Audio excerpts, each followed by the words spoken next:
أعوذ بالله من الشيطان الرجيم. بسم الله الرحمن الرحيم. بسم الله ما شاء الله ما كان من نعمة فمن الله. الحمد لله حمدا وشكرا لله، والصلاة والسلام على من لا نبي بعده، سيدنا محمد وعلى آله وصحبه ومن والاه. رب اشرح لي صدري ويسر لي أمري واحلل عقدة من لساني يفقه قولي، ولا حول ولا قوة إلا بالله العلي العظيم. وبعد. السلام عليكم ورحمة الله تعالى وبركاته. Alhamdulillah, segala puji bagi Allah Subhanahu wa ta'ala yang telah mengurniakan kepada kita berbagai nikmat. Dan jikalau kita hitung dan bandingkan seluruh nikmat-nikmat itu dengan amalan kita, maka tidak akan pernah sebanding. Selawat dan salam atas junjungan besar Nabi Muhammad sallallahu alaihi wasallam dan ke atas ahli keluarga baginda, para sahabat dan orang-orang yang mengikut jejak langkah baginda hingga ke hari kesudahan.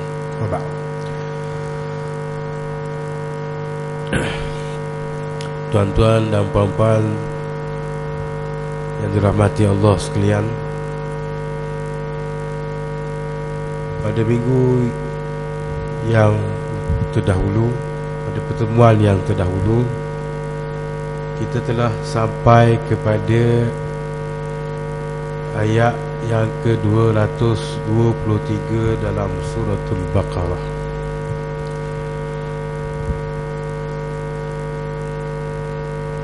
Itu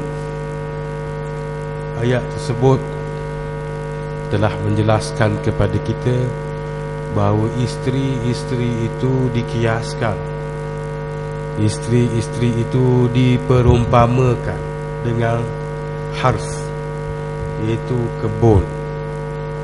Hars, kebun ke sawah ke batah ke, yang penting al-hars maksud dia makan listimbatin nabat, iaitu tempat kita tanam tumbuhan, letak situ tumbuh. Itu dikiaskan pada orang perempuan tadi. Jadi orang perempuan tadi, isteri-isteri kita tu sebagai al-hars, tempat kita bercucuk tanam, berarti itu tempat kita mengembangkan zuriat kita. Oleh kerana itu pentingnya berdoa ketika kita berhubungan dengan isteri kita, kerana dijauhi syaitan, tidak akan diganggu syaitan zuriat tadi.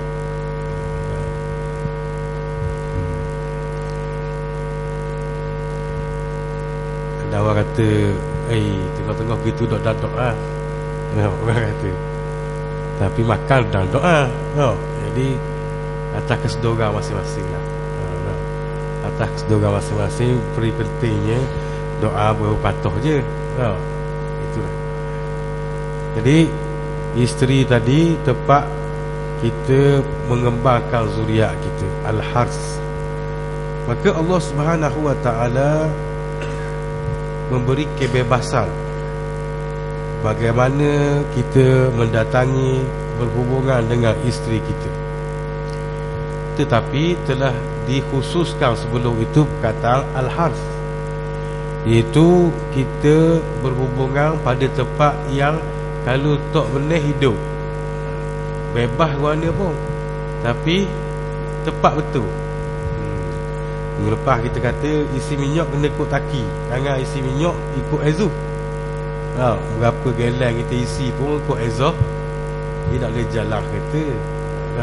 Jadi al-hars makan bistimbatin nabat, iaitu tempat di mana orang tok situ tanam biji benih tumbuh.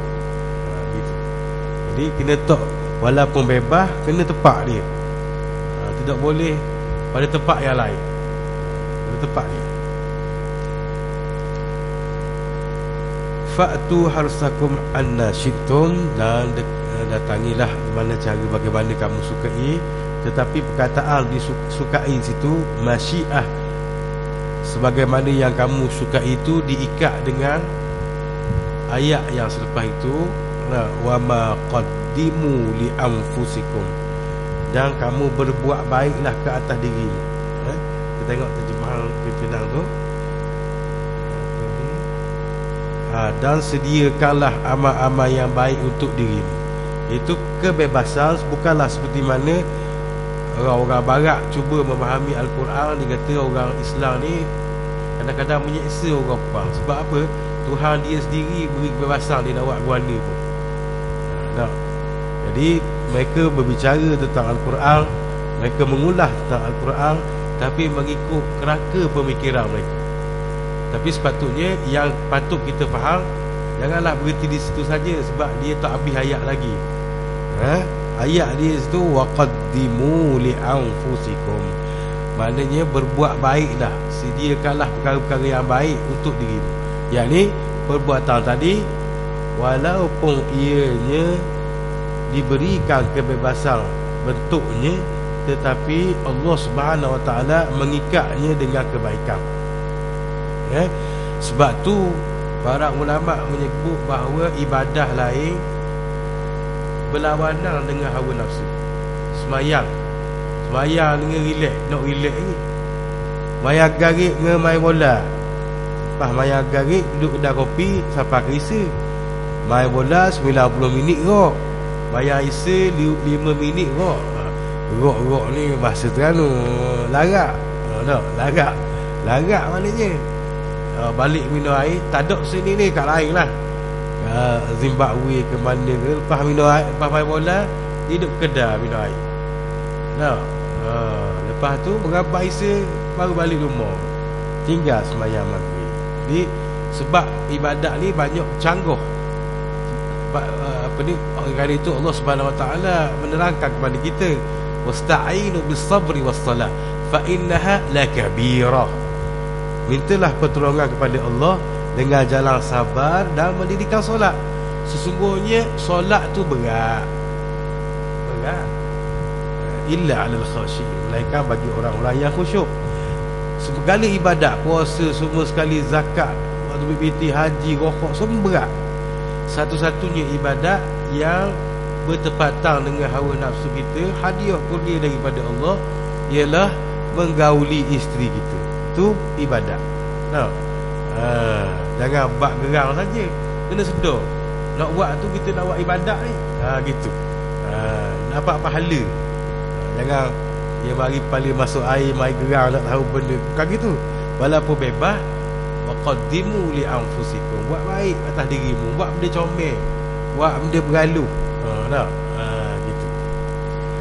Jadi sepatutnya ayat ini dipahami dengan kerangka ayat ni. Itu lepas tu disebut waqaddimu li anfusikum, maka berbuat baiklah. Bukan bebas ni suka hati nak buat mana pun.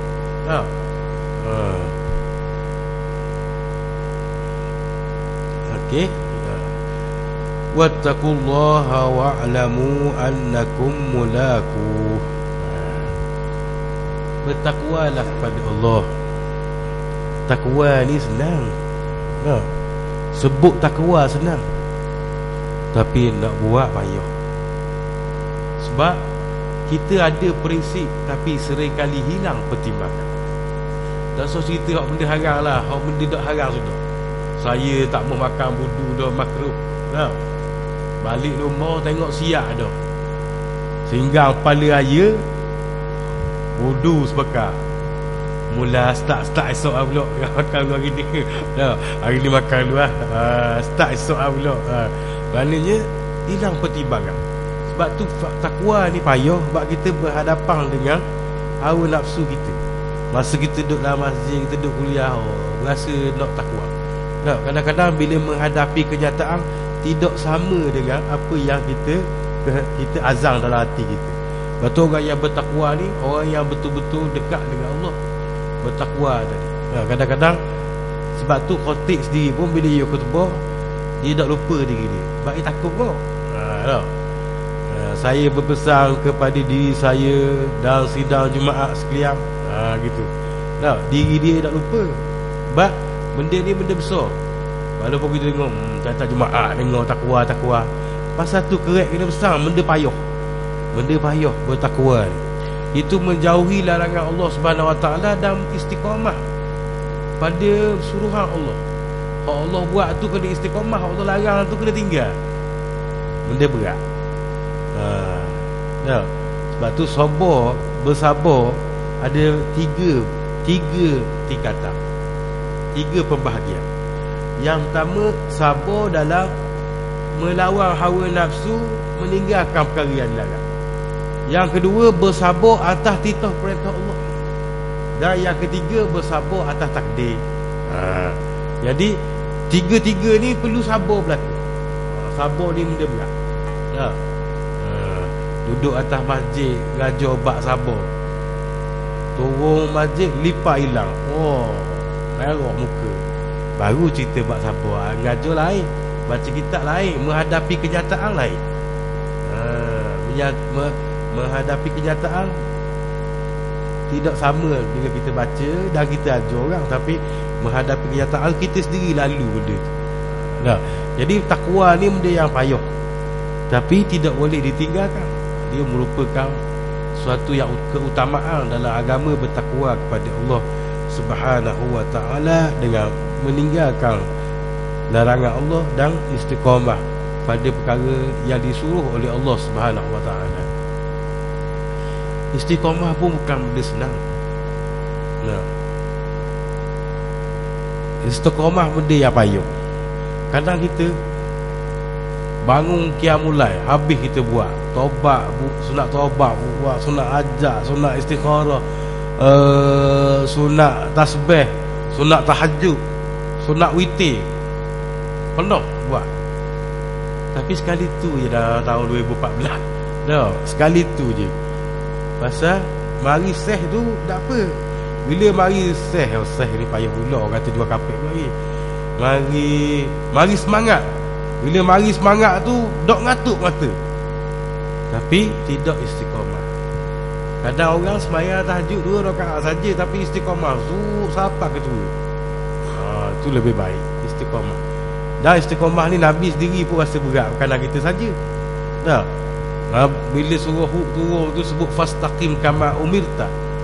Hendaklah kamu istiqamah, berterus-terusan, konsisten sebagaimana yang telah diperintahkan oleh Allah. Nabi kata sayyabatni hudun, jadi ubang rambut aku kerana surah Hud. Nabi kata jadi ubang rambut aku kerana surah Hud tu turun, suruh istiqamah. Berat. Itu takwa ya. Wa'lamu annakum mulaku, dan ketahuilah olehmu, yakni ketahuilah olehmu wahai manusia, wahai orang yang beriman, annakum mulaku, sesungguhnya kamu akan bertemu dengan Allah. Bertemu di sini ialah natijah daripada kematian, yakni kamu akan mati. Kamu akan mati, dan dengan mati itu kamu akan bertemu dengan Allah Subhanahu Wa Taala. Bukan temu gini, balik masjid lagi tengok temu gitu. Bukan. Bertemu sini kematian yang menyebabkan kepada pertemuan kita dengan Allah Subhanahu Wa Taala.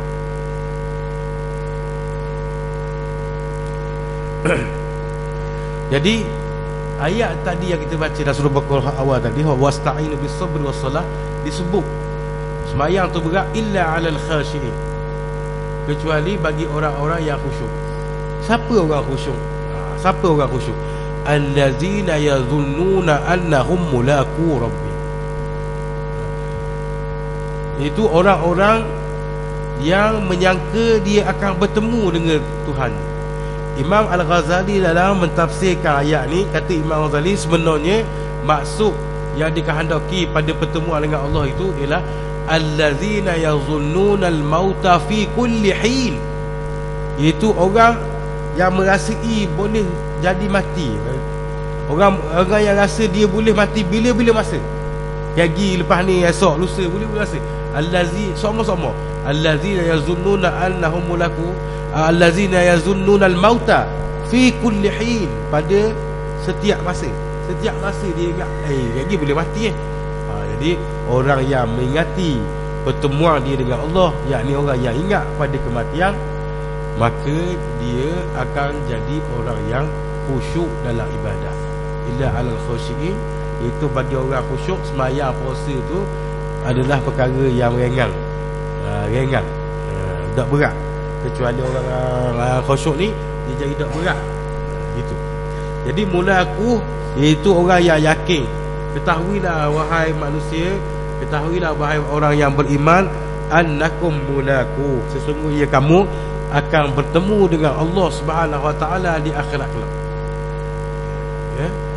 Jadi orang-orang yang bawa dosa, mereka tidak dapat melihat Allah Subhanahu Wa Taala, tapi mereka akan bertemu juga dengan janji Allah Subhanahu Wa Taala. Mereka akan bertemu dengan sirat, mereka akan bertemu dengan mahsyar, mereka akan bertemu dengan mizan, timbangan, mereka akan bertemu dengan sirat dan syurga neraka. Ya, akan bertemu dengan janji Allah Subhanahu Wa Taala. Dan orang-orang yang beriman akan mendapat balasan syurga. Ya. Wa basyiril mu'minin, dan berikanlah kabar gembira kepada wahai Muhammad kepada orang-orang yang beriman. Ya. Allah memerintahkan supaya Nabi Muhammad menyampaikan kabar gembira, yakni balasan syurga di akhirat kelak pada orang-orang yang beriman. Ya. Sebab tu bila orang yakin tentang balasan di akhirat yang lebih besar nikmatnya, yang lebih besar balasannya dengan habuan dunia, maka mereka tidak merasa berat pada ibadah, tak rasa berat, sebab dia nampak benda besar.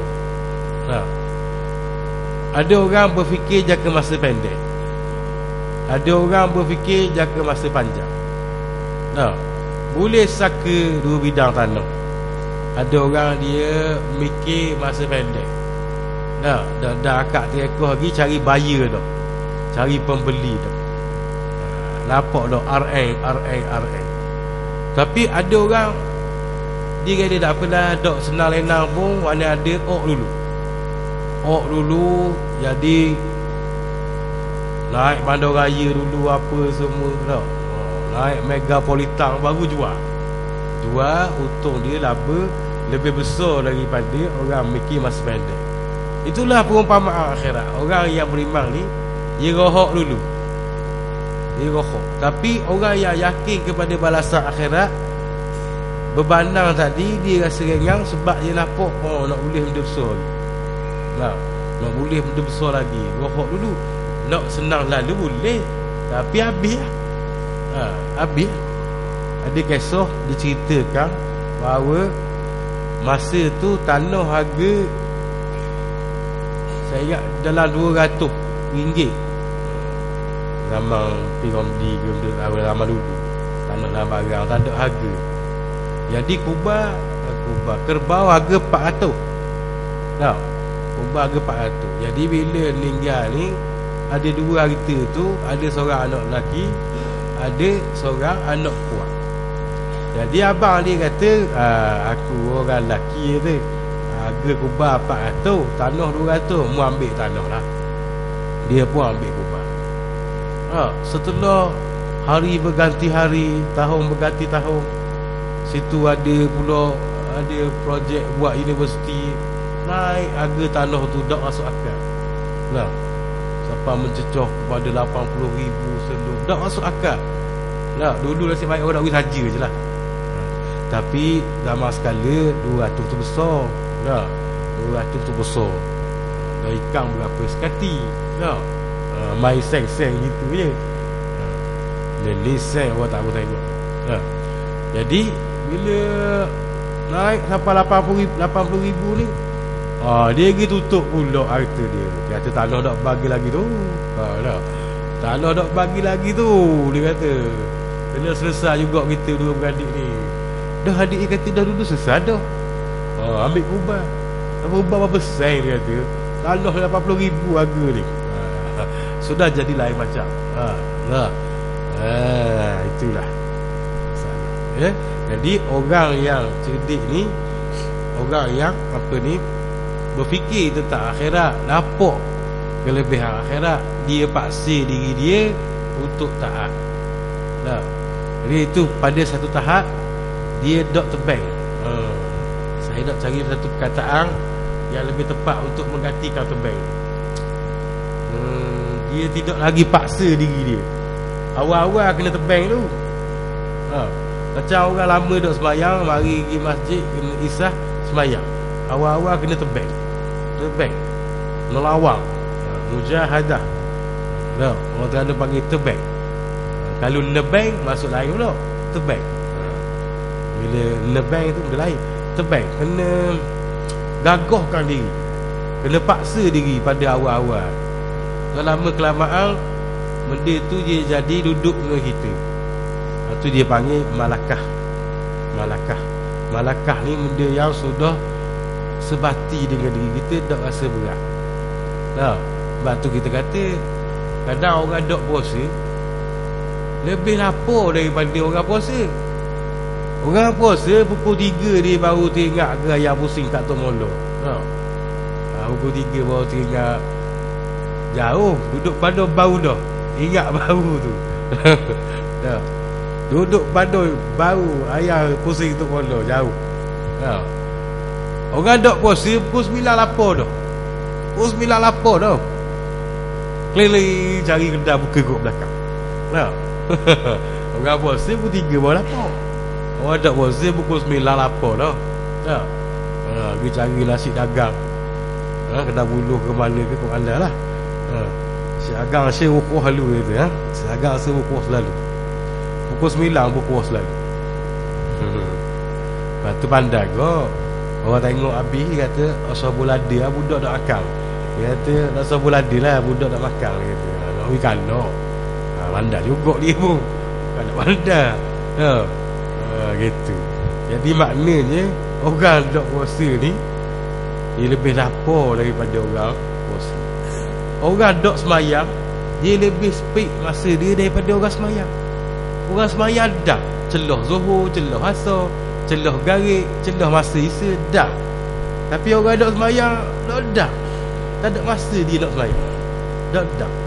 Kalau kita kira otak kita, orang semayang tak cukup masa. Kan kena semayang. Tapi dah. Tapi orang dok semayang ni, dia dah umur. Sepit waktu dia. Kerja mari garis. Sebab dia tidak ada susunan awak benda mayam dia tak ada. Dia nak fikir je hidup dia. Makan kerja tidur. Ibadat ada lapang dia. Jadi masa lapang dia masa dia lebih sepit. Sedangkan masa orang mayang ni lebih luas. Sebab tu Nabi bila nak semayang, Nabi panggil Bilal. Nabi kata apa? Arihna biha ya Bilal. Rehatkan kami dengannya, yakni bisolah, dengan semayang tu wahai Bilal. Nabi suruh qomat masuk waktu. Jadi bila qomat tu makna semayang tadi jadi rehat. Tenang, dok gaduh. Orang dok mayang ni dia gaduh, dia nak buat kerja nak apa rehat. Macam kita nak buat benda apa, katakan nak buat, orang dok semayang dia nak buat kerja seming. Dia tak ada lah apa dia kayak gini berhenti kejap zuhur asal tak ada. Mikir dia orang pukul 2 berhenti makan garik balik. Tak lah apa dia gitu. Ya. Jadi orang beriman ni dia ikat diri dia dengan bebanan taat, tapi dia dahagakan ataupun dia ni berharap kepada balasan di akhirat. Sebab itulah bila sebut kataan orang mukmin ni dalam surah Mukminun, qad aflahal mu'minun, telah berjaya orang-orang yang beriman. Jaya dah. Tuhan janji dah orang beriman dia berjaya dah. Kataan aflaha berjaya dia mari daripada perkataan falaha, iaitu berkebun, bertani. Sebab apa? Sebab orang bertani ni dia tanam biji benih, dia tak tahu warna buah nak apa lagi masa tu. Bila buah dia suka, dia tuai lebih daripada dia tanam. Gitu juga orang beriman, dia tak tahu nilai ibadat dia ni, tapi dia yakin sudah tentu pahala lebih besar daripada perbuatan dia. Pahala tu lebih diberi Tuhan, lebih daripada penat lelah dia pada orang beriman tadi. Apatah lagi bulan puasa, bulan Ramadan, diganda-gandakan amalan tadi. Itulah khabar gembira kepada orang yang beriman. Orang yang beriman ni beri khabar gembira kepada dia. Nabi dikatakan supaya memberitahu orang beriman khabar gembira. Sebab tu jangan sedih. Jangan sedih, jangan rasa dak roh. Sebab orang beriman ni dak berjaya di dunia pun dia tetap berjaya. Kejayaan yang tertangguh. Mana kejayaan dia? Akhirat. Kalau kita orang Islam apa macam-macam, tak? Kalau waktu Palestin kena dah kita beriman apa kena? Apa yang dijanjikan kejayaan tu di akhirat tu benda yang pasti.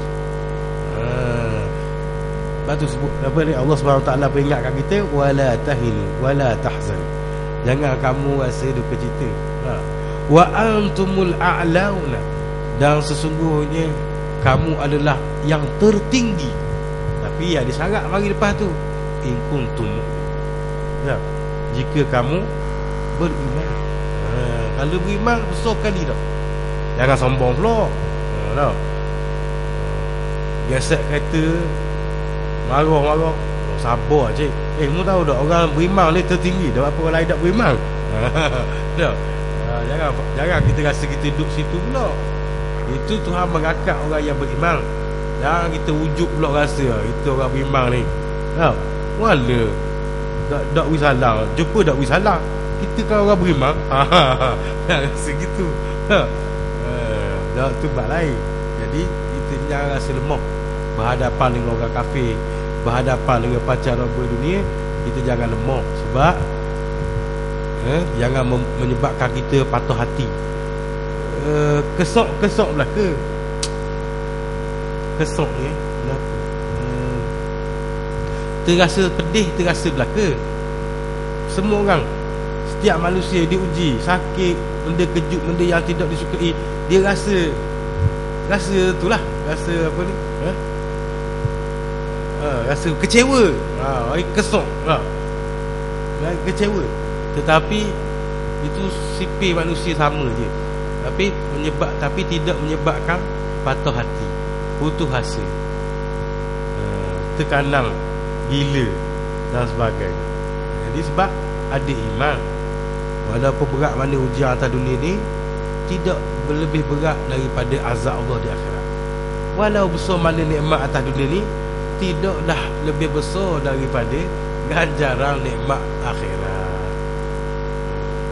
Lepas tu ada kawan saya pesan, dia kata, Ustaz, jangan duk cerita semua azab kubur, cerita atas nikmat kubur. Dia tak tahu belaka, dia kata. Ni kata asal tengok TV ada pula lah kubur.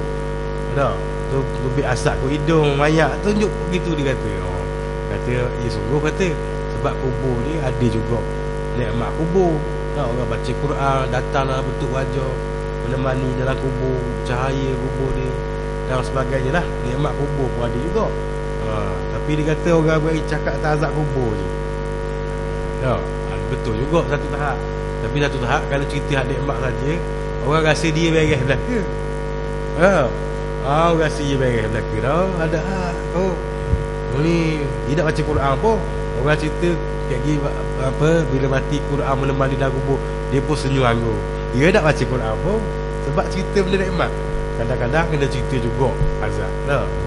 Itu mukmin ni ialah orang-orang yang beriman. Sebab tu kata iman tadi, mukmin tu ialah orang yang beriman daripada perkataan al-amnu, iaitu tenang, aman. Asal dia iman tadi daripada perkataan aman, hati tadi, iaitu apabila hati kita ni bersifat dengan takallub, keluk-kelek, berbolak-balik. Tahu? Jadi berbolak-balik ni menyebabkan penderitaan kita. Banyak was-was, banyak derita kerana dugaan apa macam-macam lah.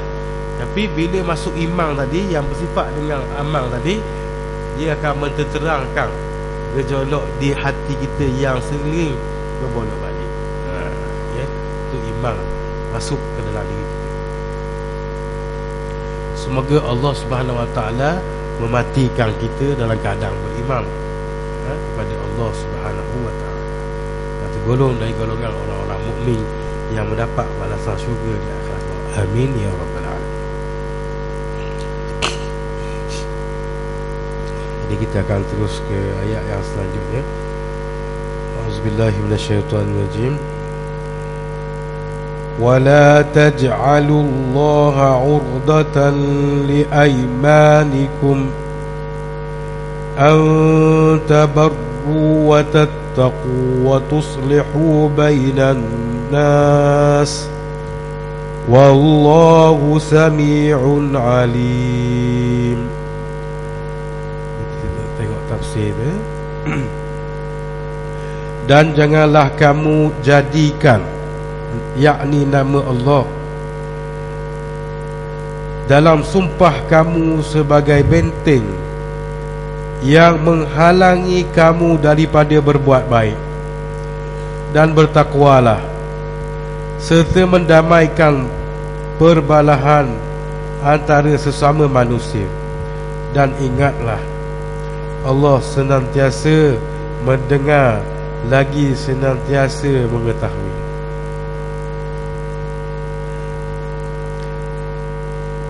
Kita tengok sikit nota kaki deh. Ayat ini melarang supaya kita jangan bersumpah dengan nama Allah dengan maksud hendak meninggalkan sesuatu usaha kebajikan yang dibenarkan oleh agama. Wala taj'alullaha urdah. Jangan kamu jadikan nama Allah situ. Jangan kamu jadi, kalau secara direktnya, jangan kamu jadikan Allah. Maknanya jangan kamu jadikan nama Allah, yakni jangan kamu bersumpah dengan nama Allah. Urdatan li aimanikum. Urdah ialah sakok. Jangan kamu buat dia sebagai sesuatu yang menghalang. Urdah. Apa ni? Sebab tu kadang orang bersumpah untuk tidak berbuat baik kerana marah dan sebagainya. Jadi di sini dilarang supaya kita, daripada kita bersumpah dengan nama Allah. Urdah makna yang menghalang. Yang menghalang. Ailah mani'ah. Itu suatu sebab yang menghalang. Suatu sebab yang menghalang. Urdah. Jangan kamu jadikan sumpah tadi dengan nama Allah tadi menghalang kamu untuk buat baik. Tak, kita bala dengan orang. Orang tu buat kainak kita. Tak, buat kainak ke kita.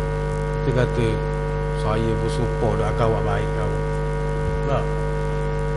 Kita kata kita kata kalau saya sumpah saya jumpa awak golek aksiden pun saya dah akad dah awak. Kalau saya mati pun awak jangan mari. Tak. Buka pelang tanah tu, jangan masuk. Tanda kat batu tu tak boleh lakon. Batu tanda tak boleh. Saya tak boleh. Sumpah saya tak boleh. Kalau orang ni daya marah tu baik dah ke? Lah, saya sumpah dah kalau awak mati lega pun memang saya tak mari lah. Memang saya tak. Kalau berat lagi saya sumpah lah 7 keturunan. Dia kepuk dalam kubur. Dia sumpah 7 keturunan. Tahu? Jadi jangan kita jadi, dilarang kita bersumpah dengan nama Allah untuk menghalang kita buat baik.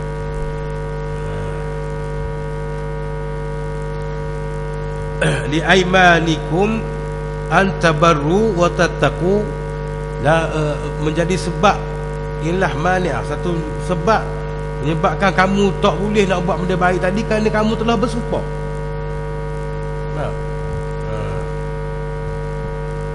Itu sumpah macam-macam dia lah. sebab ni kita tak mau bila supoh tu kita sakok. Nah. Saya memang saya supoh lah, tak mau tengok muka apa. Nah, susah. Nak baik pun susah, dah salang tengok muka. Nah. Kalau salang belakang ni, dah boleh. Dah supoh dah tak mau. Nah, jadi sekata. Jadi kan itu para ulama membahaskan tentang ayat ini, itu orang yang bersupoh untuk tidak buat baik, untuk tidak buat satu benda yang bir, antabarru, maka hendaklah dia melanggar supoh dia tadi dan bayar kafarah. Kafarah juga satu benda yang menutup. Itu kafarah tu benda yang menutup satara. Itu dengan kafarah tadi menutup dosa kita langgar supoh kita. Kafarah. Hendaklah kita langgar supoh tu. Sebab supoh tu tak ada manfaat. Supoh tu menghalang kita buat baik, berbuat takwa dan membuat islah, memperdamaikan manusia. Jadi kita kena langgar supoh. Tapi langgar bukan langgar saja. Dah pergi supoh kat gitu loh, apa ni? Pergi supoh. Tak kira lah supoh benda pun. Jadi sebab supoh tadi menyebabkan kita terikat dengan supoh kita. Sebab tu kalau supoh dah buat baik, bagus. Buat baik supoh, kita ikat diri kita benda buat baik. Tapi supoh untuk sekat benda baik dah boleh. Ataupun supoh buat jahat. Saya supoh suatu hari saya akan menutup bela, saya akan bunuh awak, contoh gitu. Dah boleh. Jadi ni supoh benda yang menghalang pada kebaikan, kena langgar. Kena langgar supoh tu. Kita kena langgar supoh tu dan kita bayar kafarah. Bayar denda dia. Ya. Denda supoh. Denda supoh.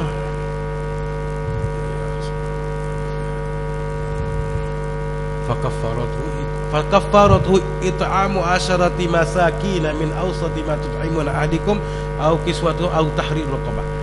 Kafarah supoh, bayar denda supoh. Yang pertama, it'amu asharati masakin, memberi makan 10 orang miskin. 10 orang miskin. Kalau tak silap saya, tuan kena cek balik, saya teringat. Kalau tak silap saya, wilayah dia letak kafarah tadi RM1.75 sepala. Maknanya kalau kat 10 orang jadi RM17.50. Lebih kurang dalam 500 gram beras, 570 gitulah. Saya tengok juga, tak silap saya tengok dalam fatwa Saudi sebut setengah sok, setengah gatal, lebih kurang dalam 1,5 kilo. Kita tengok dalam wilayah sebut RM1.75. Itu perbeza tepat. Ataupun beri baju, pakai baju untuk 10 orang. Baju di sini, baju diafdalkan baju untuk ibadat. Baju solat perempuan ke, baju solat orang lelaki ke, gitu. 10 pasang. Au tahrir raqabah, ataupun memerdekakan hamba. Bukan memerdekakan orang gaji ni. Hukum orang gaji lain. Nak mereka hamba tak ada dah ni. Faman lam yajid fasiyamu salasati ayyam. Siapa yang tidak berkemampuan, adalah dia berpuasa selama 3 hari. 3 hari untuk bayar supoh dia tadi. Jadi masa pun tidak mengizinkan. Kita insya-Allah akan bertemu pada pertemuan yang akan datang, panjang umur, diizinkan oleh Allah Subhanahu Wa Taala. Semoga Allah Subhanahu Wa Taala mengampunkan dosa kita dan juga memberi manfaat pada apa yang telah kita bincangkan pada malam ini. Aku qauli hadza astaghfirullah li wa lakum. Wassalamualaikum warahmatullahi taala wabarakatuh.